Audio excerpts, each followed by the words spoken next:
Assalamualaikum warahmatullahi wabarakatuh. Perkenalkan, saya Bayu Khairu Mahad, NIM 2320 60510118. Pada kesempatan hari ini, izinkan saya untuk membawakan materi mengenai salah satu algoritma machine learning, yaitu mengenal algoritma naive Bayes. Baik. Nah, apa sih sebenarnya yang dimaksud dengan algoritma naive Bayes? Algoritma ini sebenarnya adalah metode klasifikasi yang sangat bergantung pada teorema Bayes, sebuah konsep dasar dalam probabilitas. Naive dalam nama algoritma ini merujuk pada asumsi bahwa semua fitur yang digunakan untuk klasifikasi adalah saling independen. Meskipun pada kenyataannya hal ini mungkin tidak selalu benar. Nah, secara sederhana, algoritma naive Bayes mencoba menghitung probabilitas bahwa suatu instance atau data termasuk dalam suatu kelas berdasarkan fitur-fitur yang dimilikinya. Dengan menggunakan teorema Bayes, algoritma ini memperbarui probabilitas tersebut seiring dengan bertambahnya informasi. Baik, selanjutnya kita akan membahas lebih lanjut bagaimana algoritma naive Bayes ini bekerja dalam konteks klasifikasi. Yang pertama yaitu mengenai teorema Bayes. Nah, di sini bisa kita lihat bersama ya rumusnya.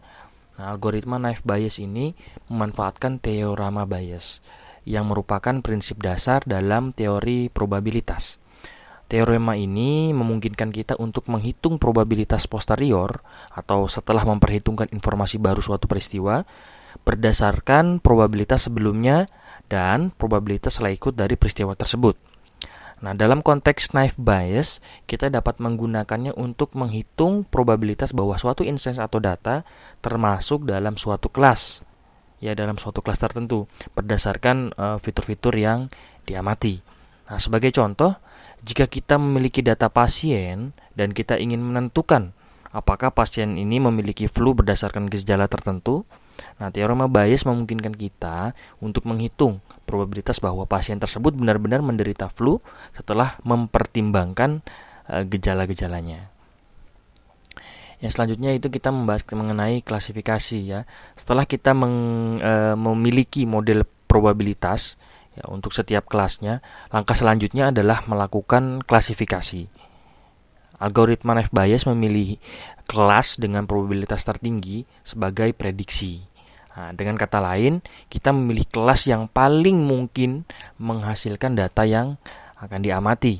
Ya, contoh, jika kita memiliki dua kelas yaitu flu dan tidak flu, maka algoritma naive Bayes akan memilih kelas dengan probabilitas tertinggi berdasarkan gejala yang diamati pada pasien. Dengan memahami konsep teorema Bayes dan proses klasifikasi ini, kita dapat melihat bagaimana algoritma naive Bayes dapat digunakan untuk memprediksi kelas dari data tertentu. Namun, perlu diingat bahwa asumsi dasar tentang independensi fitur dapat mempengaruhi performa algoritma ini, terutama pada data yang kompleks, dan itulah yang akan kita bahas pada slide selanjutnya. Baik, selanjutnya pada slide ini saya akan memberikan beberapa contoh penerapan dari algoritma naive Bayes, di mana algoritma ini dapat memberikan kontribusi yang signifikan.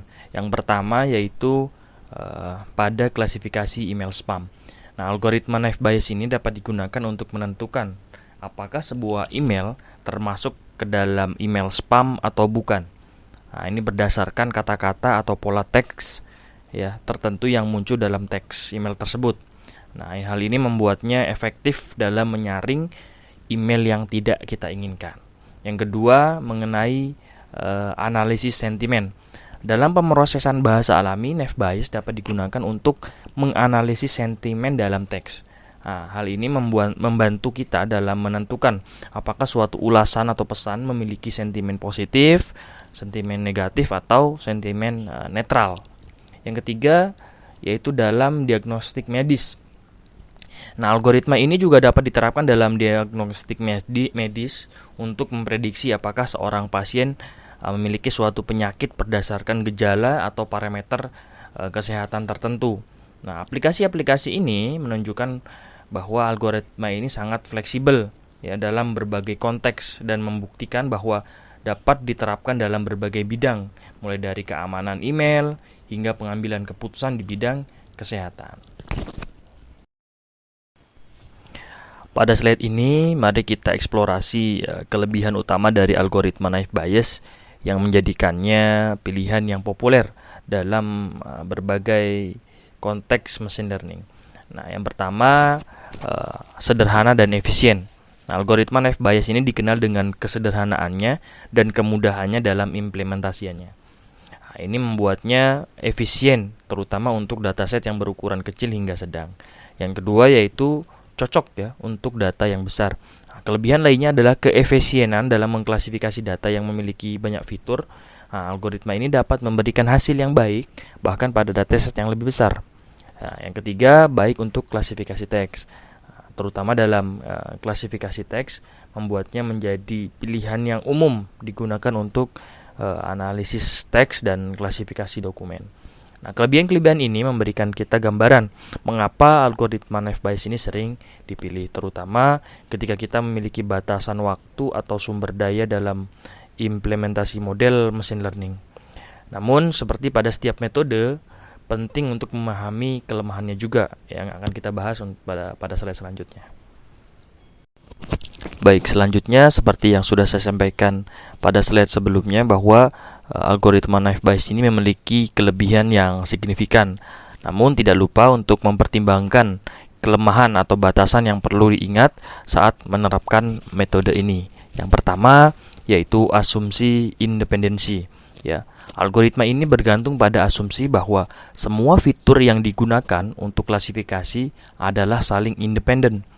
Dalam beberapa kasus, asumsi ini mungkin tidak sesuai dengan realitas dan kinerja algoritma dapat terpengaruh. Yang kedua, sensitif terhadap outliers. Algoritma naive Bayes bisa menjadi rentan terhadap data ekstrim atau anomali jika dataset mengandung outliers. Nah, hasil klasifikasi dapat menjadi tidak akurat akibatnya. Yang ketiga, kurang akurat pada dataset yang kompleks. Nah, meski efektif pada dataset sederhana hingga sedang, naive Bayes ini mungkin kurang akurat pada dataset yang sangat kompleks atau memiliki ketergantungan fitur yang kuat. Dengan memahami batasan-batasan atau kelemahan ini, dapat membantu kita membuat keputusan yang tepat saat memilih algoritma, terutama jika kita bekerja dengan dataset yang kompleks atau memiliki karakteristik yang khusus. Baik, selanjutnya dari beberapa pemaparan saya mengenai algoritma naive Bayes dapat dirangkum beberapa poin-poin penting yang telah kita bahas tadi. Yang pertama, sederhana dan efisien. Algoritma naive Bayes ini menonjol dengan kesederhanaan dan efisiensinya sehingga membuatnya cocok untuk diimplementasikan pada data yang berukuran kecil hingga sedang.